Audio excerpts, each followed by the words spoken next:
Cuando era más joven tenía visiones. Luego el mismo pensamiento me perseguía una y otra vez. ¿Qué veía? Una monja.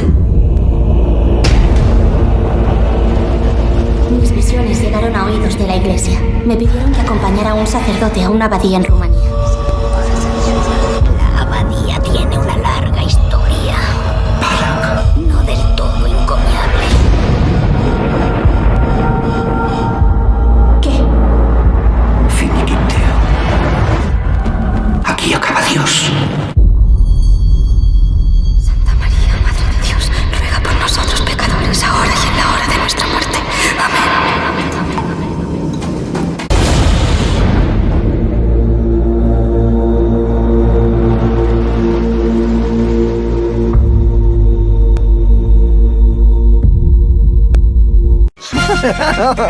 Es tan mala que es buena. ¿Acaso creen que voy a perdonarlos? No dejaré a ningún gusano con vida. Siempre desenmascararé, exhibiré y mostraré la verdadera cara de la corrupción, y tú político eres corrupto.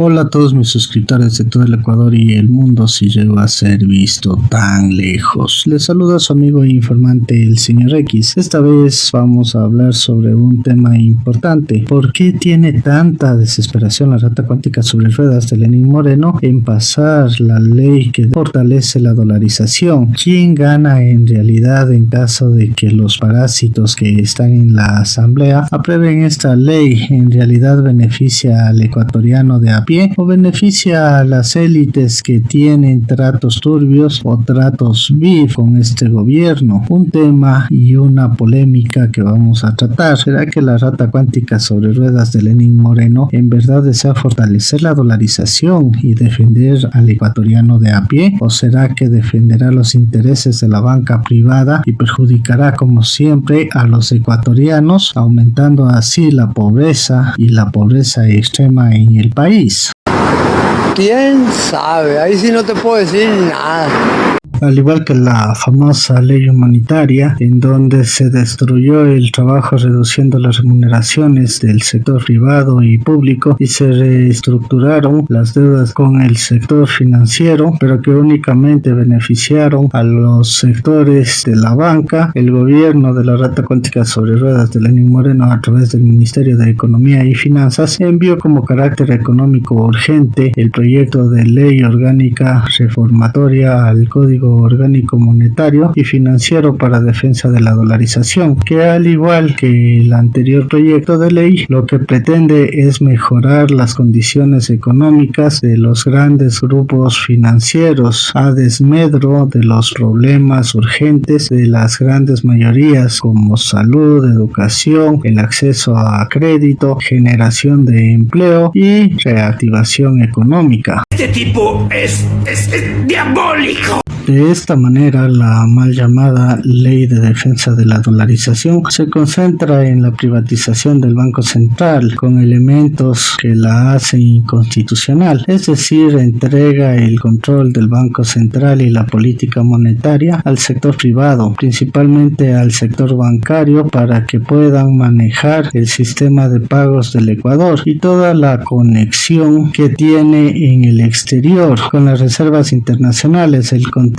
de este proyecto de ley ya fue rechazado 2 veces en la Asamblea Nacional. La primera en noviembre de 2019, desencadenando una fuerte movilización popular. Otra el 10 de febrero de este año. Allí se indicó que la devolución fue por problemas de forma y el Consejo de Administración Legislativa CAL no calificó el proyecto de la Ley de Defensa de la Dolarización. El 1 de marzo, por temas de fondo, con 4 votos a favor y 7 miembros, se decidió no calificar y devolver el proyecto por ser inconstitucional. Según confirmó la legisladora Ana Belén Marín, el proyecto tiene 14 inconstitucionalidades. No permitiré que una ley que, por más compromisos que se tenga con organismos internacionales, transgreda la Constitución, dijo dijo Marín. Además, la asambleísta agregó que con el proyecto se pretende privatizar el Banco Central. Según dijo, el presidente de la República tiene competencias para designar autoridades en la Junta Monetaria y Financiera y el Banco Central, pero ahora se pretende quitarle esa facultad y que eso lo asuma la Asamblea. Uno de los objetivos del proyecto de ley es dotar de autonomía técnica al Banco Central del Ecuador para evitar manejos políticos e irresponsabilidades que busquen utilizar las reservas internacionales para financiar el gasto del Estado. De esta manera se busca proteger los recursos del sector público y sobre todo de los ecuatorianos que se encuentran depositados en el Banco Central. La gravedad de estas reformas para la economía nacional y la dolarización. A pesar de ello, el gobierno nacional insiste en el trámite de este proyecto para cumplir con sus compromisos de política pública contenidos en el acuerdo con el FMI, sobre el cual recaen varias acciones de protección que reclaman la violación de derechos constitucionales que este implica. Tengo un problema. Bueno, tengo dos problemas, ¿vale? Bueno, tengo muchos problemas. Adicionalmente, tiene el afán de precautelar los intereses de la banca privada. Las reformas planteadas impedirán que el gobierno nacional pueda destinar recursos a la economía para su reactivación. Impedirán que la regulación genere alivio financiero a los hogares y empresas deudoras, con las propuestas más peligrosas para la salud de la dolarización y de la economía del país. El proyecto reforma el artículo 36 del Código Orgánico Monetario y Financiero de manera que el Banco Central, cuyo directorio estará compuesto por actores privados, pueda formular e implementar su propia política monetaria. Eso contradice flagrantemente la Constitución de la República, que en su artículo 303 expresa que la formulación de la política monetaria es facultad exclusiva de la función ejecutiva y el Banco Central debe instrumentarla. La propuesta del gobierno incluiría el código un artículo 47.2 que crea institucionalmente un directorio del Banco Central compuesto por miembros privados que estarán 5 años en funciones y tendrán la posibilidad de reelegirse. La misma inconstitucionalidad se aplica para la Junta Regulatoria. El proyecto separa la Junta de Regulación Financiera del directorio del Banco Central y dispone que en la misma estará conformada por miembros privados. Además, el proyecto de ley direcciona groseramente los requisitos para ser miembro de estos espacios a ex banqueros, ex reguladores y consultores ligados a la banca privada. ¡Viejo sinvergüenza! El proyecto de ley de protección de la dolarización facilita la salida de capitales al derogar los mecanismos que limitan la posición de activos externos del sistema financiero, artículo 15 del Código actual, y que permiten establecer metas de cumplimiento de ingreso neto de dólares a la economía ecuatoriana por concepto de exportaciones no petroleras, artículo 142 del Código actual. Estos mecanismos permiten controlar la salida excesiva de dólares y favorecer su ingreso, ambos aspectos fundamentales de una gestión adecuada de la dolarización. Una ley que facilita la fuga de dólares de la economía no puede jamás llamarse de defensa de la dolarización, todo lo contrario, la pone en peligro. El correísmo dejó este país en una situación deplorable. El proyecto de ley de protección de la dolarización reforma el artículo 33 para recrear el sistema de 4 balances para el Banco Central, en una versión que genera una peligrosa rigidez en la regla de respaldo en favor de la cobertura del encaje bancario, que no es lo mismo que los depósitos del sistema financiero como se han afanado en confundir muchos analistas económicos. Esta rigidez de la regla de respaldo va en prejuicio de la disponibilidad de divisas para los pagos internacionales requeridos por las entidades de la banca pública, el sector público no financiero, las entidades del mercado de valores y los propios giros al exterior para pagos de deuda externa. Más grave aún, la reforma al artículo 137 manifiesta que si la reserva internacional disminuye, se requerirá al ente rector de las finanzas públicas que remedie esta situación. En otras palabras, se dispone un escandaloso subsidio público a la salida de capitales del sector financiero y de los grandes grupos económicos, facilitada por las reformas planteadas. En palabras sencillas, esto implicaría un salvataje con los recursos públicos a la fuga de capitales de los grandes grupos financieros. Es decir, se puede dar el famoso feriado 2.0, o podríamos regresar en el tiempo a los años 90, donde se practicó el famoso feriado bancario. ¿Qué? Eso fue todo un éxito para mí. Los artículos 10, 30 y 79 del proyecto de ley de protección a la dolarización extinguen la capacidad que tiene el Estado de establecer límites a las tasas de interés y comisiones que cobra el sistema financiero. Esta liberación de tasas y comisiones atenta contra la posibilidad de generar alivio financiero que necesitan los hogares y empresas que poseen deudas con el sistema financiero. El alivio financiero es una medida urgente para contrarrestar los efectos de la crisis económica derivada de la pésima gestión del gobierno de la rata cuántica sobre ruedas de Lenín Moreno, agravada por los efectos de la pandemia del COVID-19. Esta es una medida urgente ya que ha sido implementada en la gran mayoría de países del mundo, menos en el Ecuador, donde la cartera reestructurada y refinanciada por los efectos de la crisis del COVID-19 llega solamente al 6.58% a enero de 2021. El sistema financiero ha preferido sostener su esquema rentista de generación de utilidades en lugar de proteger a sus clientes. La regulación económica no ha sabido intervenir ante esta realidad como se ha hecho en la gran mayoría de países del mundo.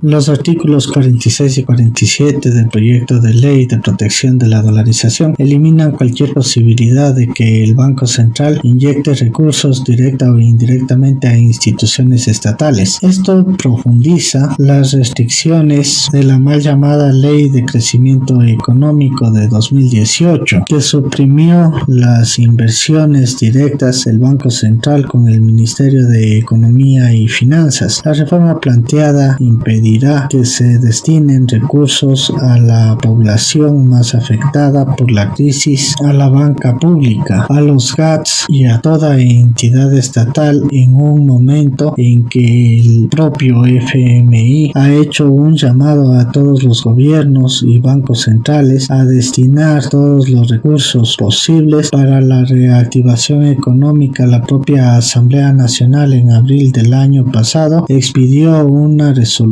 solicitando al gobierno que el Banco Central otorgue la liquidez necesaria para paliar los efectos de la crisis. Haciendo todo lo contrario, el gobierno ha ignorado estos llamados y ahora trata de impedirlo legalmente. Se ha satanizado este tipo de operaciones desde la banca central, argumentando que tienen impactos negativos en la reserva internacional o que implican tomar los recursos de los depositantes. En este punto cabe recalcar dos cosas. En primer lugar, el encaje bancario del 3% subió al 5% de los depósitos. No puede tocarse de acuerdo a lo que dispone la ley. En segundo lugar, la inversión de recursos del Banco Central para destinarlos a la recuperación de la economía ecuatoriana no genera impacto negativo en los niveles niveles de reservas internacionales. Son las salidas de divisas las que impactan fuertemente los niveles de reservas. Si la inyección de recursos estatales se destina a las personas más necesitadas y a actividades que no implican salida de divisas, no existe afectación alguna a las reservas internacionales. Los actores políticos o analistas económicos que hacen este tipo de declaraciones o bien no conocen el funcionamiento del Banco Central o deliberadamente mienten a la población para direccionar peligrosamente su opinión, lo que también indigna observar que se impide canalizar liquidez al Estado, pero en sus artículos 69 y 76 determina expresamente que con la banca privada sí se podrían efectuar operaciones de liquidez. En otras palabras, y cayendo en una evidente contradicción, la reforma planteada que la inversión doméstica de activos del Banco Central es mala si se la realiza a través de entidades públicas, pero es buena si se la realiza a través de la banca privada. Además, el proyecto de ley peligrosamente elimina la competencia que tiene la Contraloría General del Estado, artículo 98 de la Ley de la Contraloría, para auditar el correcto uso de la Reserva Internacional por parte de los nuevos miembros privados afines a la banca, que conformarían el directorio del Banco Central. De tal manera, no existirá ningún control público sobre estas operaciones. Eso sí es de gángsters, de gángsters. El artículo 190 del Código, contenida en el artículo 88 del proyecto de ley de defensa a la dolarización, que afecta gravemente al sistema cooperativo. Esta reforma establece que el límite de solvencia patrimonial del 9% para la banca y las cooperativas del segmento 1 deberá aplicarse inmediatamente a las cooperativas de todos los segmentos. Esto responde al permanente anhelo de la banca privada de concentrar el sistema financiero en pocas manos, es decir, eliminar la banca privada toda su competencia, que en este caso son las cooperativas. Con ello, alrededor de 420 cooperativas de las 525 existentes podrían entrar inmediatamente en causal de disolución o quiebra, generando un caos en el sistema financiero y el aumento de más personas desempleadas. Lo mismo, pero más barato. Bueno, dicho esto, ya entendemos por qué la desesperación de la rata cuántica sobre ruedas de Lenín Moreno y del actual ministro de Finanzas Mauricio Pozo, que desean pasar esta ley como sea entre gallos y medianoche. Desean pasar esta ley de fortalecimiento a la dolarización, supuesta ley que favorece a la dolarización, ¿no? Y lo peor, que hace esto con una credibilidad en baja. 1 de cada 10 ecuatorianos le creen. Protestas de proveedores del Estado que no les pagan, como 20 millones en total no pagan. Gente que tiene su emprendimiento, su empresa, no puede asumir sus obligaciones. Servidores públicos que no les han pagado ese famoso bono que les iban a dar de $200. El bono de $500 a personas que perdieron su empleo en la pandemia, que no han sido pagados ese bono. Y bueno, el aumento de desempleo que sigue latente, cada día más desempleados. Y bueno, con esto que acabamos de ver, es muy probable que si pasa esta ley de fortalecimiento a la dolarización o fortalecimiento a aniquilar a ecuatoriano de a pie, cierren cooperativas de los segmentos 5, 4 y muy posible del segmento 3, y en fin, un gran etcétera de cosas negativas que ha hecho la rata cuántica sobre ruedas de Lenín Moreno en la presidencia de la República del Ecuador. ¿Qué se puede esperar de esa basura indolente? Una ley que perjudique al ciudadano de a pie. Esperemos que ese proyecto de ley de fortalecimiento a la dolarización no pase ni siquiera de las puertas del CAL, y mucho menos pase de la Asamblea Nacional. Y con lo antes dicho, concluyo que Guillermo Lasso, al parecer, sigue cogobernando con la rata cuántica sobre ruedas de Lenín Moreno hasta el día de hoy, y que este miserable, libre de cogobernar con Guillermo Lasso, caso se nota que ha favorecido a las élites en épocas de pandemia y de crisis económica. Ojalá este indolente de la rata cuántica sobre ruedas de Lenin Moreno pague por sus crímenes. Él y toda su gallada o pandilla de malandros, que lo único que han hecho es empobrecer cada día más a los ecuatorianos. Claro, el rico piensa que con una monedita puede comprar al pobre. Bueno, chicos y chicas, es todo de mi parte. Muchos saludos a todos mis suscriptores. Muchas gracias por la atención prestada y por la confianza depositada en el canal. Por favor, no se olviden de suscribirse al canal para quienes no estén suscritos aún. Denle click a la campanita para que sean los primeros en ver los videos de estreno de su canal. Y no se olviden de regalarme un pulgar arriba si les gustó este video. Por favor, comenten sobre este análisis hecho. Recuerden que su opinión es importante para mí y para nuestra comunidad. Se despide su amigo e informante, el señor X, quien les dice buenos días, buenas tardes, buenas noches, y para quienes estén comiendo, buen provecho. Les deseo muchos éxitos y nos vemos en una próxima entrega.